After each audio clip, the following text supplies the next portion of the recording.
नमस्कार नमस्कार दोस्तों, मैं रुपेश सिन्हा आप सभी लोगों का आदित्य सिन्हा करियर क्लासेस में बहुत बहुत स्वागत करता हूं।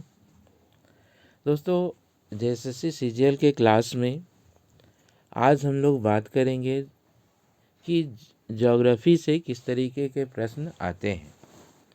देखिए, बहुत ही अच्छा टॉपिक और हर दिन मैं आप लोगों के साथ नए नए तरीक़ों से जुड़ रहा हूं। आप हमारे चैनल को सब्सक्राइब करें और झारखंड का सबसे बेस्ट एजुकेशन चैनल का लाभ उठावें। तो चलिए आज हम लोग जानेंगे ज्योग्राफी से जुड़े हुए प्रश्न। देखिए, पहला प्रश्न यहाँ पर हम लोग देख रहे हैं कि तमिलनाडु में शरदकालीन वर्षा अधिकांशतः जिन कारणों से होती है वह कौन सा कारण है। तमिलनाडु में शरदकालीन वर्षा अधिकांशतः जिन कारणों से होती है वह कौन सा कारण है।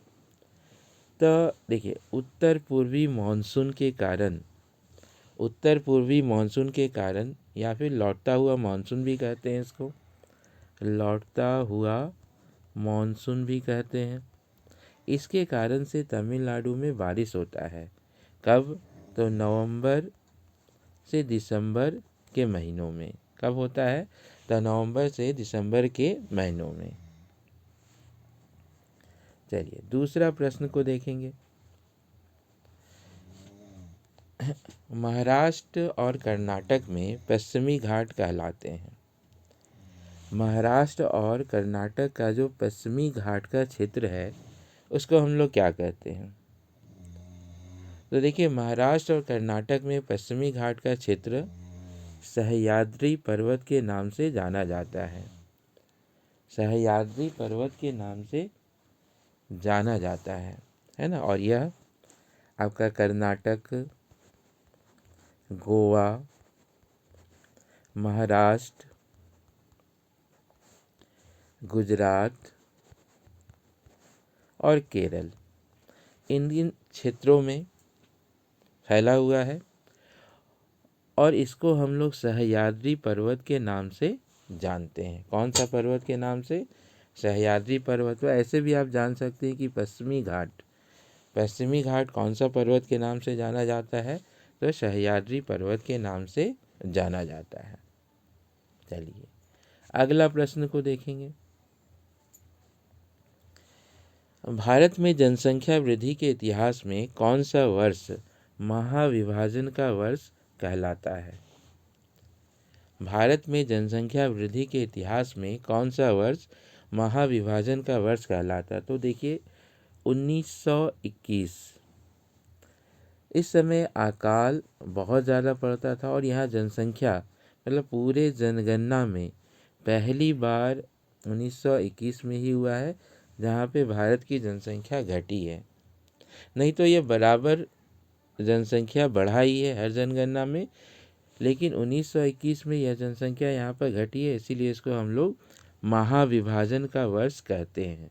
कब? तो 1921 ईस्वी का। चलिए चौथा प्रश्न को देखेंगे। नाथपा झाकरी परियोजना किस राज्य में स्थित है। सतलज नदी पर स्थित यह परियोजना कौन सा राज्य में स्थित है। तो यह हिमाचल प्रदेश में है ना। हिमाचल प्रदेश में यह परियोजना स्थित है और भारत की सबसे बड़ी परियोजनाओं में से एक है।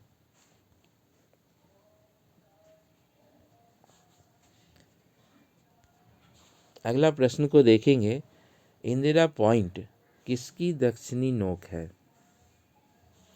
इंदिरा पॉइंट किसकी दक्षिणी नोक है। अंडमान निकोबार द्वीप समूह, धनुषकोडी, मालदीव या लक्षद्वीप। तो देखिए, इंदिरा पॉइंट किसकी दक्षिणी नोक है। तो अंडमान और निकोबार द्वीप समूह का। बड़े निकोबार द्वीप समूह में यह स्थित है। बड़े निकोबार द्वीप समूह में यह स्थित है और अंडमान और निकोबार द्वीप समूह क्षेत्र में फैला हुआ है। ठीक है। चलिए अगला प्रश्न को देखते हैं। सतलज और काली नदियों के बीच हिमालय का कौन सा प्रादेशिक भाग स्थित है? सतलज एवं काली नदियों के बीच हिमालय का कौन सा प्रादेशिक भाग स्थित है? पंजाब हिमालय, कुमाऊं हिमालय, नेपाल हिमालय या असम हिमालय? तो देखिए, सतलज और काली नदियों के बीच आपका कौन सा हिमालय? तो कुमाऊं हिमालय स्थित है। कुमाऊं हिमालय स्थित है।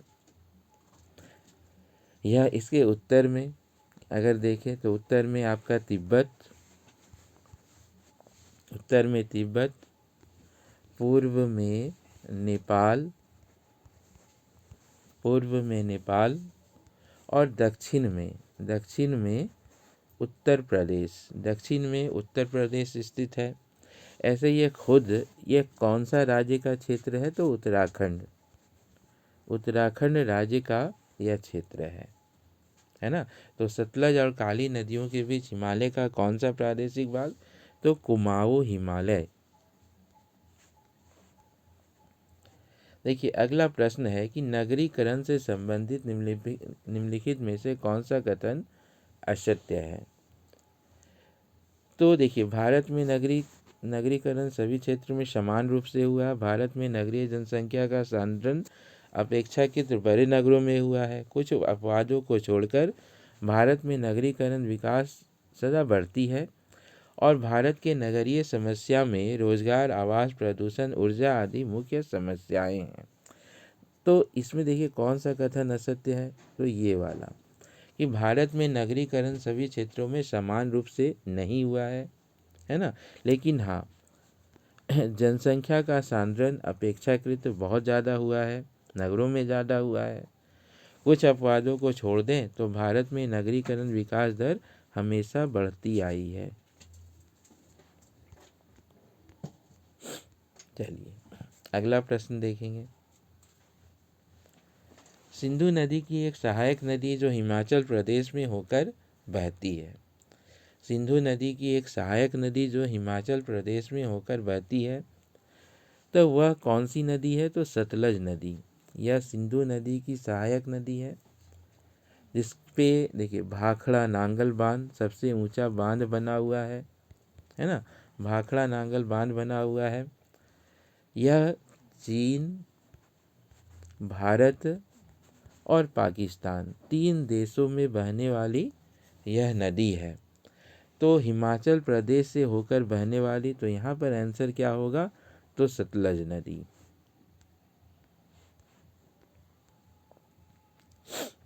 देखिए अगला प्रश्न को देखेंगे। भारत में सर्वाधिक तेज जनसंख्या वृद्धि दर वाला राज्य। देखिए भारत जनसंख्या में क्या है? तो दूसरे नंबर पे आता है ना। भारत जनसंख्या में दूसरे नंबर पर आता है और सबसे तेज जनसंख्या वृद्धि दर आपका कहाँ पर है? तो मेघालय में। भारत के पूर्व में स्थित यह राज्य, जहाँ पर तेज जनसंख्या वृद्धि दर वाला राज्य इसको माना जाता है। ऐसे सबसे ज़्यादा जनसंख्या उत्तर प्रदेश में। देखिए, निम्नलिखित राज्यों में से कौन सा राज्य 3 तरफ से बांग्लादेश से घिरा हुआ है? कौन सा राज्य 3 तरफ से बांग्लादेश से घिरा हुआ है? तो त्रिपुरा। त्रिपुरा का नाम इसलिए भी पड़ा ये कि तीनों ओर से कौन सा देश से घिरा हुआ है? तो बांग्लादेश से।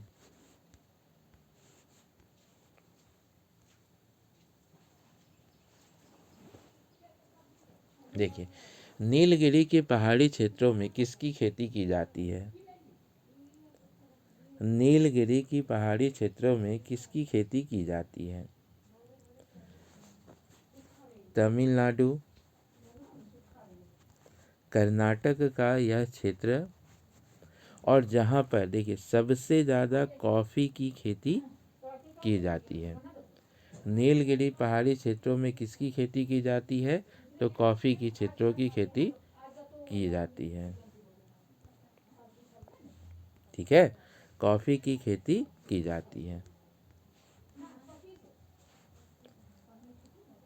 अगला प्रश्न को देखेंगे। कौन सा नदी विंध्य तथा सतपुड़ा पर्वत श्रृंखलाओं के मध्य से होकर गुजरती है? तो नर्मदा नदी। कौन सा नदी विंध्य तथा सतपुड़ा पर्वत श्रृंखला के मध्य से होकर गुजरती है? तो नर्मदा नदी। अगला प्रश्न देखेंगे, गोदावरी नदी कहाँ से होकर बहती है? तो गोदावरी नदी महाराष्ट्र, तेलंगाना, आंध्र प्रदेश से होकर बहती है ना, महाराष्ट्र, तेलंगाना और आंध्र प्रदेश। और दोस्तों इसको हम लोग दक्षिण गंगा के नाम से भी जानते हैं, है ना, दक्षिण गंगा के नाम से भी जानते हैं।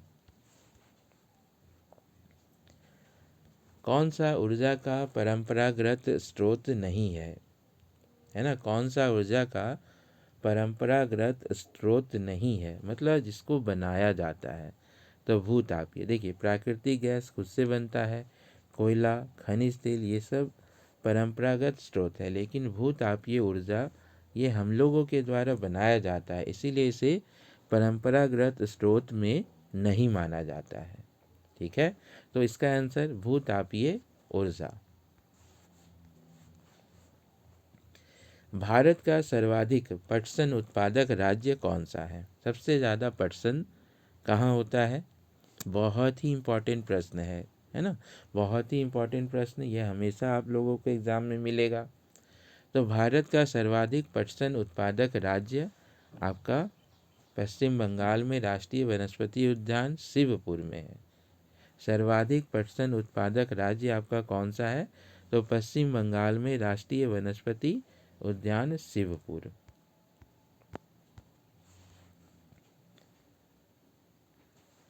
चलिए अगला प्रश्न देखेंगे, भारत के निम्नलिखित राज्यों में से कौन रेल सेवा से वंचित है, जहाँ पर रेल सेवा उपलब्ध नहीं है?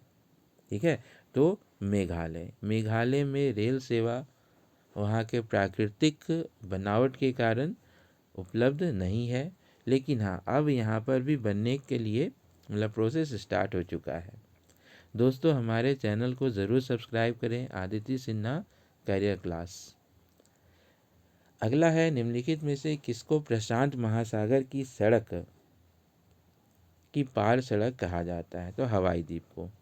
बहुत ही इम्पोर्टेंट प्रश्न है, किसको प्रशांत महासागर की पार सड़क कहा जाता है? तो हवाई द्वीप को। कौन सा सतलज,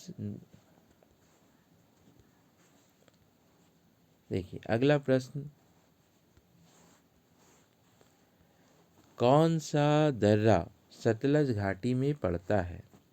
निम्नलिखित दर्रा में से कौन सा दर्रा ऐसा है, कौन सा पास ऐसा है जो सतलज घाटी में पड़ता है? तो सिपकला, है ना, सिपकिला दर्रा ऐसा है जो सतलज घाटी में पड़ता है। भारत चीन सीमा के बीच स्थित, भारत चीन सीमा के बीच स्थित और सतलज नदी का प्रवेश भारत में, सतलज नदी का प्रवेश भारत में इसी दर्रे से होता है ना। भारत में सतलज नदी का प्रवेश कौन से दर्रे से होता है? तो सिपकिला दर्रा से। स्पेन की मुंबई के नाम से कौन प्रसिद्ध है? इसको हम लोग स्पेन की मुंबई के नाम से जानते हैं। स्पेन की मुंबई के नाम से कौन प्रसिद्ध है? तो बार्सिलोना। बार्सिलोना को स्पेन का मुंबई कहा जाता है। निम्नलिखित में से किस राज्य से होकर कर्क रेखा नहीं गुजरती है? 20वां प्रश्न, किस राज्य से होकर कर्क रेखा नहीं गुजरती है? तो देखिए दोस्तों, उड़ीसा, मिजोरम, त्रिपुरा, पश्चिम बंगाल, राजस्थान, गुजरात, मध्य प्रदेश, छत्तीसगढ़ और झारखंड, है ना। देखिए मिजोरम, त्रिपुरा, पश्चिम बंगाल,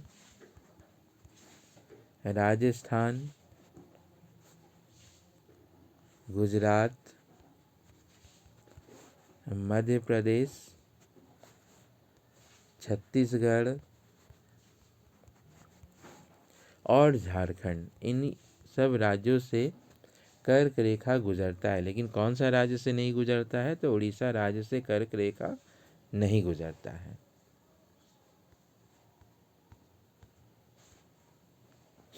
देखिए अगला प्रश्न, निम्नलिखित में से किस क्षेत्र को भारत का चावल का कटोरा कहा जाता है ना? तो देखिए कृष्णा गोदावरी डेल्टा, यह क्षेत्र ऐसा है जो है जिसे भारत का चावल का कटोरा कहा जाता है। उकाई परियोजना कहाँ स्थित है? तो मध्य प्रदेश में ताप्ती नदी पर आपका उकाई परियोजना स्थित है, मध्य प्रदेश के ताप्ती नगर में। अगला प्रश्न, 2011 की जनगणना के रिपोर्ट के अनुसार किस राज्य में साक्षरता दर सबसे कम है ना? तो साक्षरता दर आपका सबसे कम बिहार राज्य में 1104 प्रति व्यक्ति लोग यहाँ पर रहते हैं, है ना?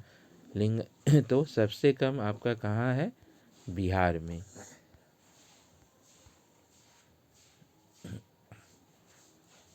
देखिए भारत राज्य की सीमा सर्वाधिक राज्यों की सीमा को स्पर्श करती है, तो उत्तर प्रदेश, है ना? उत्तर प्रदेश भारतीय राज्य की सीमा को सर्वाधिक राज्यों की सीमा को स्पर्श करती है।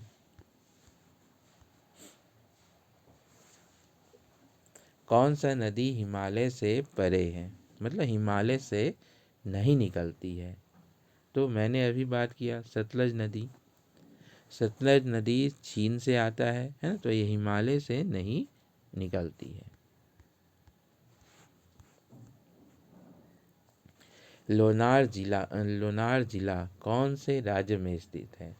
तो लोनार आपका देखिए महाराष्ट्र में, और लोनार झील भी पूछता है, ये ध्यान दीजिएगा, लोनार झील भी पूछता है, ये कहाँ? तो महाराष्ट्र में।